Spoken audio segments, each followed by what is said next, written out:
heroism. It's the pursuit of two ideals, excellence and a higher purpose. This noble mission is not just found in Hollywood. It's a game changer for businesses devoted to it.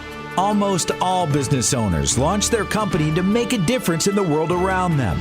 Join us on the Heroic Experience as we talk with business owners, senior leaders, and established entrepreneurs so that you too can elevate your business to heroic success.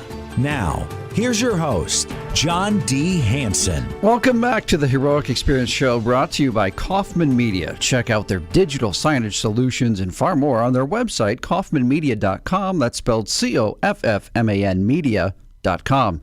Today is a double privilege for me to have Mr. Biz, Ken Wentworth, founder of Mr. Biz Solutions, in the studio with me because he's responsible for two things. One, for getting me on this radio show bug where I loved the energy and the experience, and I'm like, I've got to do one of these. But also just how he has contributed professionally to my life. It's an honor to have you with us, Ken. I'm looking forward to diving into this very first segment because we want the wow stories. Clients that you have worked with as a fractional CFO where you helped turn their lives, not just their business, around. Please share with us. Welcome to the show. Hey, John, I am humbled and honored to be here. And as I mentioned before we came on air, it's refreshing to be on the other side of the microphone and be the interviewee and not the interviewer.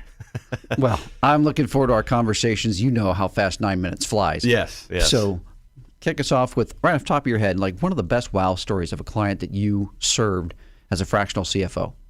Probably the one that's most moving to me and the one that I enjoyed the most and intangibly in every way was a guy that was running a small construction business based locally here in Westerville, Ohio, reached out to me, ironically or maybe appropriately enough, from the radio show, Mr. Biz Radio, and he had heard me on there, reached out, said, I need some help, I need a CFO. He was not doing well for a variety of reasons, and we helped him. His pricing was off. So he had, I call it, John, the silent business killer. So what he had stellar reviews. Google reviews were 4.9 plus. Wow. But his pricing, he was kind of doing pricing, for lack of a better term, on the back of an envelope. Oh. And what happened, of course, so he's bidding too low on these jobs. So yes, getting them. And getting them, right, because he has stellar reviews and he's the lowest bidder. So he's got more work than he can stand. And so intuitively as a business owner, you go, oh my gosh, I have all this demand. I'm busier than heck, and yet I'm losing money. How does this even work, right? So he had the silent business killer because his pricing was off. And so with the silent business killer, how I define that is it's a product or service you have that is actually at best break even, but in some situations, in a lot of situations, it's actually losing you money. And it's the silent business killer, John, because, of course, as a business owner, you say, well, Ken, Mr. Biz, why would I purposely price something to lose money? Well, you wouldn't. That's the point. You don't know that it's out there. And again, as you can imagine, just like in the situation with, we'll call him Tim, he's local here, so he may hear this. So I don't want to use his real name, but no, he's doing well now. But so that's the great part of the story. But he didn't have enough knowledge business-wise to be able to price things appropriately. And so we fixed that, fixed a few other things. And so the real crux of the story, and I think getting into the original question you'd ask is, we met, so we turned things around very quickly. So Tim is a great guy. He's got 3 kids. He was working his butt off, and it wasn't working. Right. So instead of working 8 hours a day, he started working 10, and then 10 to 12, and then 12 to 14. Then he started working for a few hours Saturday mornings. And then next thing you know, he's working all day Saturday. Wow. Next thing you know, he's working 6 days a week, 10, 12, 14-hour days. And then, you know what? I'm going to sneak some in after church on Sunday. Next thing you know, he's working 4 or 6 hours on Sunday. His wife is getting pretty irritated, right? Because she's managing. She's at a full-time job. She's managing the 3 kids, the household. He admittedly, from himself, said, Ken, essentially what I would do is work my butt off all day. I'd get up at 5 in the morning. I'd work all day, come home, eat dinner, take a shower, and go to bed, and wake up and do the next same thing. He was missing out on his kids' life. He had no balance whatsoever. Right. we fixed all that, and just based on making some subtle tweaks, frankly, that we were able to make very quickly.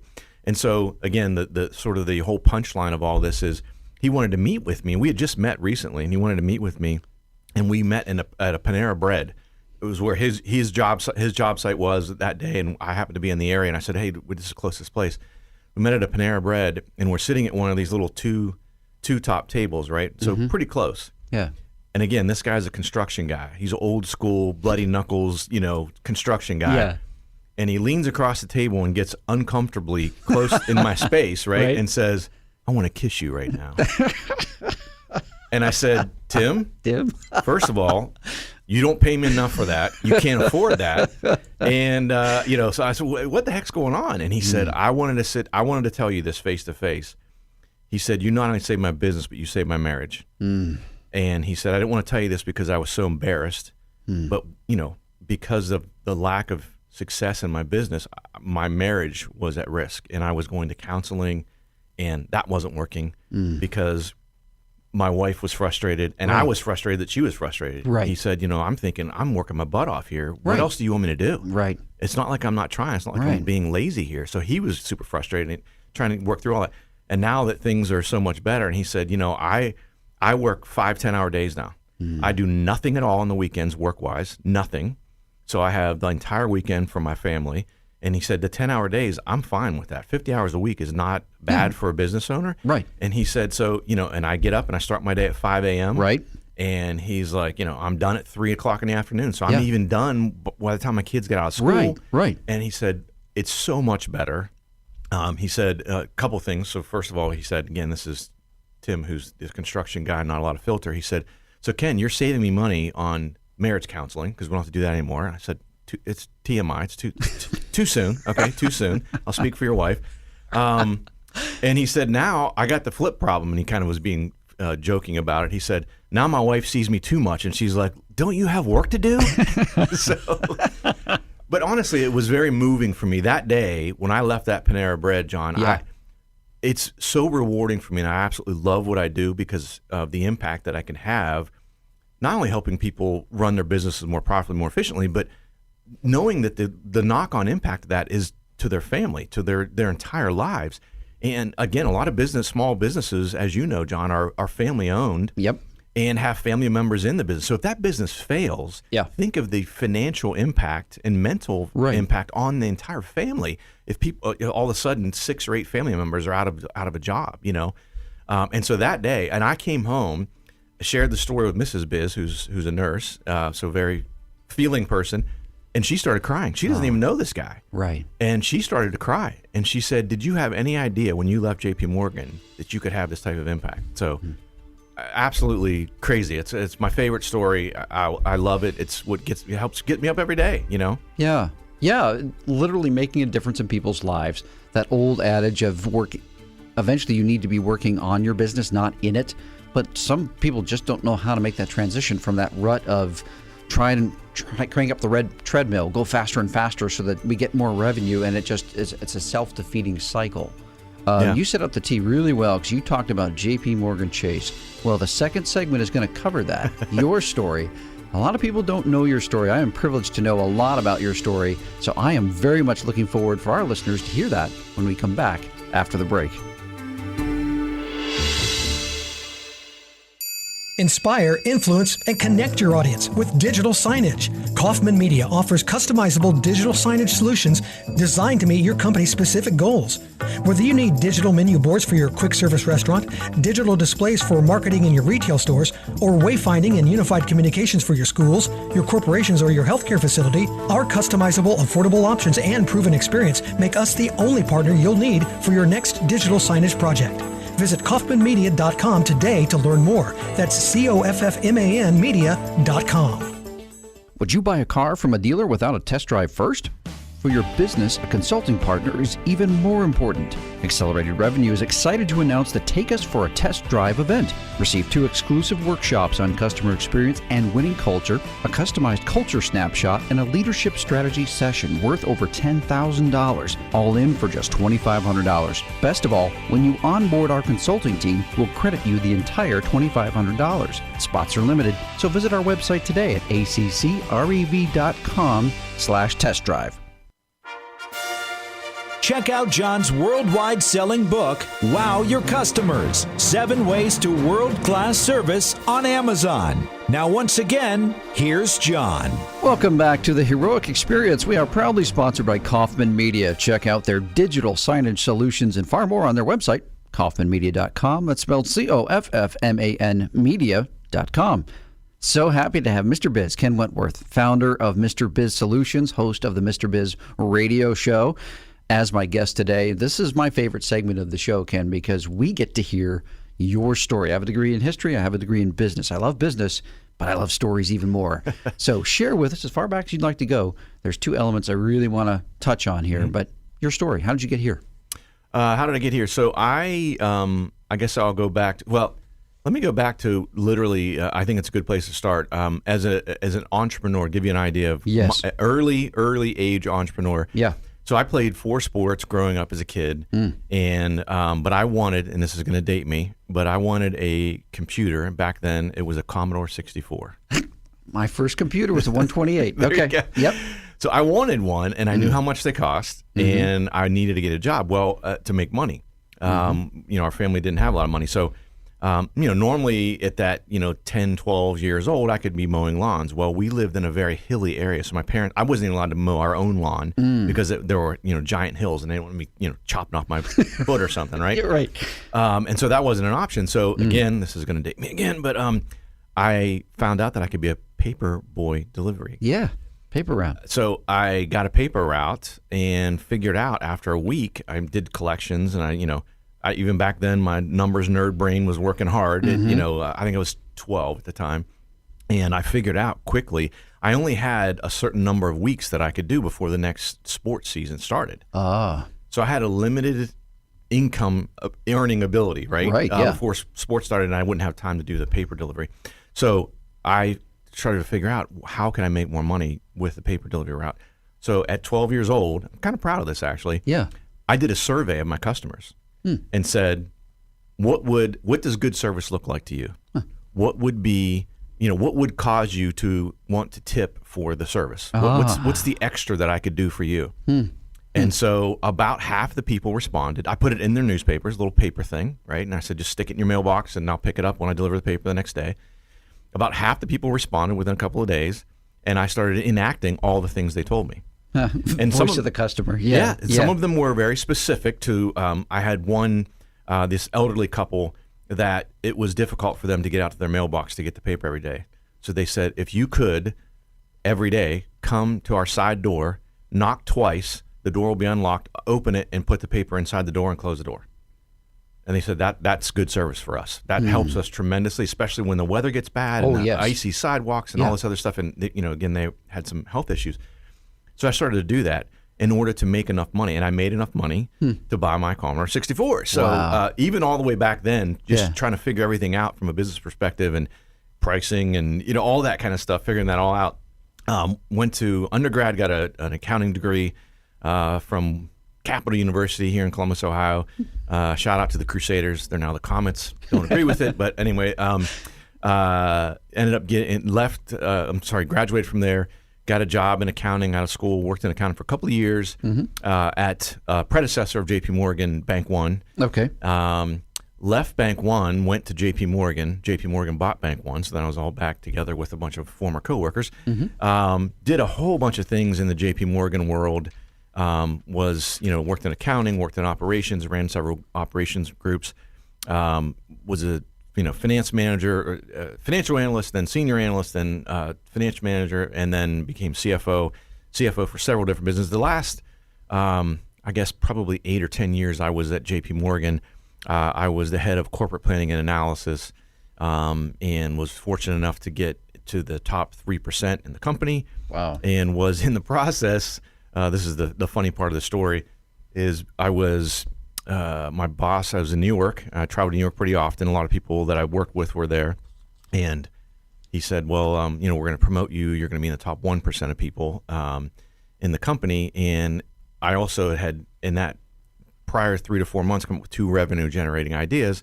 And at that same meeting, the first one got shelved because of some bureaucracy, red tape, egos. Okay. The second one suffered the same fate.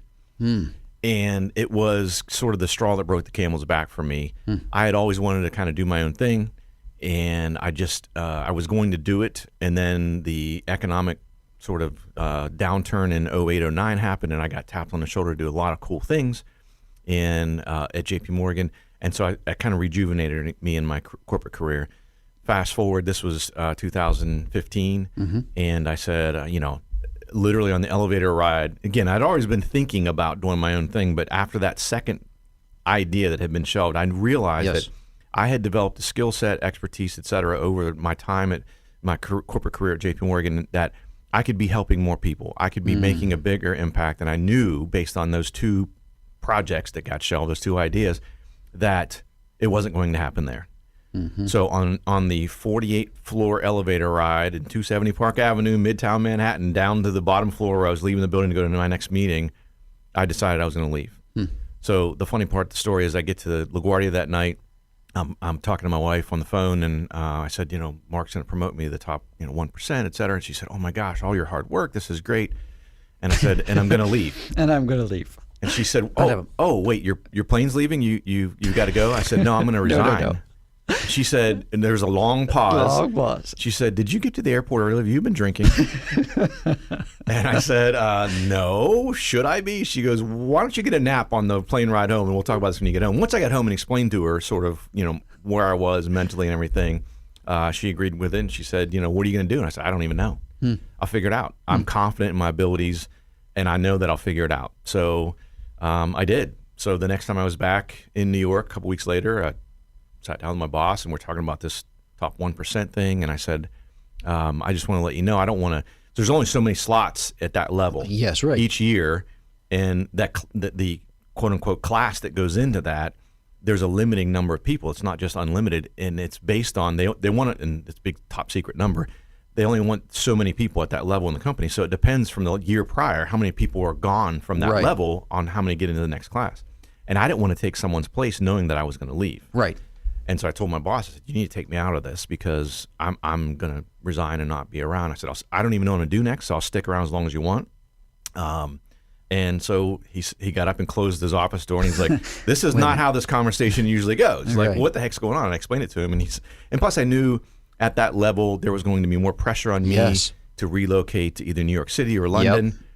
Based on my family situation, that wasn't something that my wife and I wanted to even consider. Right. And so it was just, the planets all sort of aligned, and it was like, finally, this is it. I need to do this, and I'll figure it out. The proverbial, the entrepreneur jumps off a cliff and figures out how to build a plane on the way down, right? Right. And that's kind of what it ended up being. So that's kind of the story of how I got to here and figured out what I wanted to do, and finally, and didn't even know what I do now was a thing.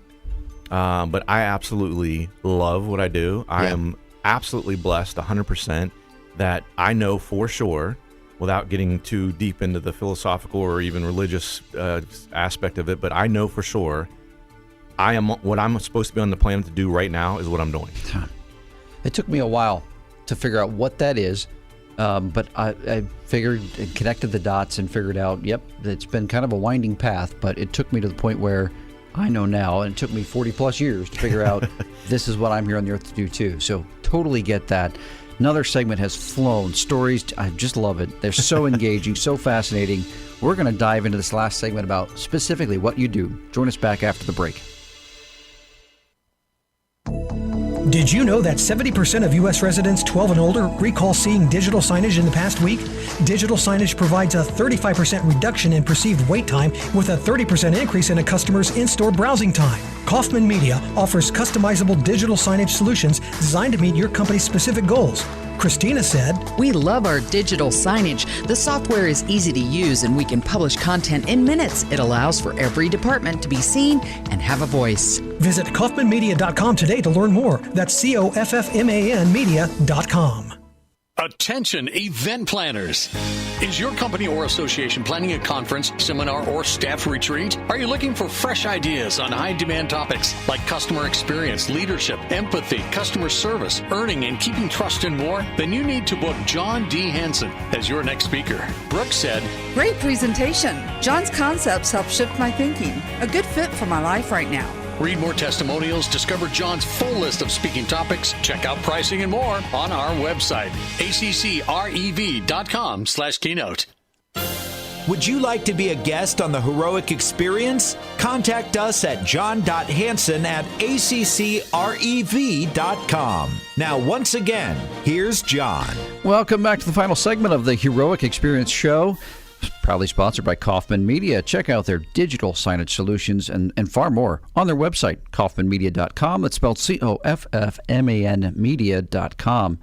Glad to have Mr. Biz, Ken Wentworth, founder of Mr. Biz Solutions and host of the Mr. Biz Radio Show, as my guest today. Ken, how do you, as a fractional CFO, and there are a bunch of them out there today, how do you differentiate yourself in the space? That's a good question. So one of the things I think that I offer is, especially if you're dealing with a larger company that has several, fractional CFOs, is I'm on the fractional CFO side. It's just me. Mm-hmm. I don't have other fractional CFOs. I never will. I shouldn't say never, but very likely there's no plans in that. Mm-hmm. I want to be me. I want it to be the way I think about things. I want it to be. I've been offered several times to have, develop a certification program and have CFOs underneath me and things like that. I just have no interest in that. I love what I do. I love the engagement with business owners. So the good part is you get me and just me. The bad part is you get me and just me. So meaning that, 6 months down the road, if you have, and you're with a larger company and that CFO takes an opportunity somewhere else and now you have to transition to a new person, that's not going to happen with me. That's number one. Number two, the diverse experience I have, being in a top 3% at a Fortune 15 company for all the amount of years I was, all the different diverse industry niche experience that I have, accounting, finance, operations, just all those sorts of different things. Right. I think are a couple of things that also differentiate me. And then, I guess based on feedback is, from clients and everything, is that I'm able to break down, in a lot of cases, complex subjects into, much more layman's terms that are understandable, that I'm not just talking over someone's head. Because my job, the way I look at it with a client, is not just to help them, but to educate them. Right. To the extent that they want to know things, because at some point I work myself out of a job, right? They learn the ways and they understand all that. So I don't, having long-term clients is fantastic, but if someone has the wherewithal and wants to learn that, I'm happy to teach them. And, I've got that with a client who, quote unquote, graduated. They developed into the point where we grew them large enough to where they needed a full-time CFO. So we saw that coming. We hired someone who I was going to transition away from and have them be the CFO. And we hired someone in about 8 to 10 months, transitioned them slowly into the CFO role. I transitioned out. Now I meet with them about once a month for 1 or 2 hours just to kind of see how things are going, answer any questions, things like that. And, that's super rewarding as well, seeing those companies do those things.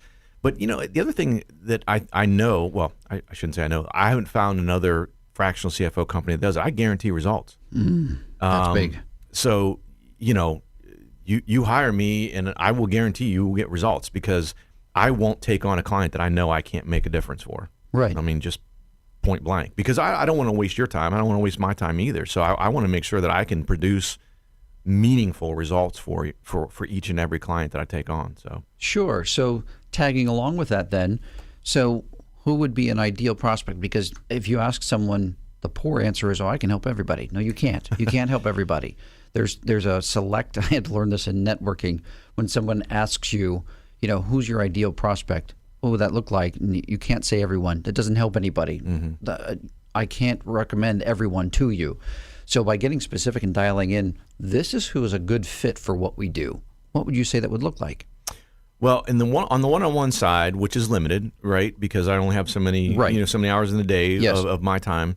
But on that side, it's typically businesses that are in the, probably $5 to $30 million a year annual revenue, somewhere in there. Okay. And then we also have a continuity program on MrBizSolutions.com that is more so for the businesses less than that. So the startups up to, a few million, 3-4 million, maybe a year, depending on how much help they need. And, we developed that after having a lot of companies come to me that needed help, but just didn't have the revenue base to be able to support hiring a consultant. Sure. A fractional CFO. And so how can I reach those folks? How can I help them? And that's how we developed the continuity program at MrBizSolutions.com. And that program, just real quick, is not just me. So it's all virtual, but it's also, I've got 5 other experts that are part of that. So the idea is to try to give almost kind of a one-stop shop for small business owners in that startup to, maybe $3-4 million range, the help they need with a variety of different topics that are critical to their business success. Yeah, so where do they go to check out the continuity program? MrBizSolutions.com. Okay, MrBizSolutions.com. Yep. And also on there's links to your show as well, correct? Yeah. Been a repeat guest on the Mr. Biz radio show, and that was what, like I said at the beginning of the show, really bit the bug that bit me of I love the energy of this, being in studio, across the desk from someone, or they're on the phone, and just having a conversation that's authentic, that pulls out stories, that it ends up being, time flies, but it ends up being so beneficial, first of all, to the guest, but even more important to the people listening. Mm-hmm. How has the radio show impacted your business? A ton, because we've had, you build it and they will come, as they say, right? Right. And I had no idea that some of the things that have happened because of the radio show would happen, and meaning that, for example, now we're on, and I didn't make any of this happen. Someone reached out to me, but we're on several different internet radio networks, which obviously has a global reach. Yep. And, it got onto one, and I thought it was kind of like, oh, I'll try this, whatever. And it took off. So then someone from another network heard it on the first network and said, I'd like to have you on my network. And so we just have continued to grow that. So now we run over 50 hours a week across all these different networks. They use, the current week's show as well as archive shows. They rotate them through. And we're in negotiations with another network. So that'll be increasing again here soon. And it's funny, I firmly believe in one of my favorite quotes, a Steve Jobs quote: if you don't ask, the answer is always no. So the original network said, well, when do you want to be on? And I said, I want to be on during East Coast drive time. So they said, okay, cool, done. So then we were on from 4 to 6:30 Eastern every day. Wow. And then the next network that reached out, I thought, well, why not ask, right? The worst thing they can say is no. Right. I want to be on during East Coast morning drive time. And he was like, okay, I'll move my schedule around. We can make that happen. So then we're on from 7 to 9 a.m. Eastern every single day on that network. The third network reached out, and I'm like, I want to be on during lunchtime. And they're like, okay. So then we're on that, so then oddly enough, I think it was the fourth network, I'm trying to fill in the gaps, right? And I'm like, again, considering that's global, right? The different time zones and everything. So I said, the guy asked, he said, when do you want to have your show air? And I said, anything after 9 p.m. Eastern. And he's like, that's kind of odd. That's not like a prime time or whatever. I would think you'd want your show on. I'm like, I'm already on prime time and all these other, I need the evening. I need to fill that in, Mm-hmm. And so it's been crazy, the reach that we've been able to have with the show. I'm so thankful, and having people like you on the show has been a big part of it. I show up, producer Alan does the work, I say a few words here and there, and the guests take it away. So, well, I can attest to the magic on the other side of the window of the production that gets done, because this clean 30-minute show has nothing to do with me. It's all of what Alan's production capabilities are, and some of the guests you've had. You've got to check out some of the shows that Ken has had. Some amazing guests.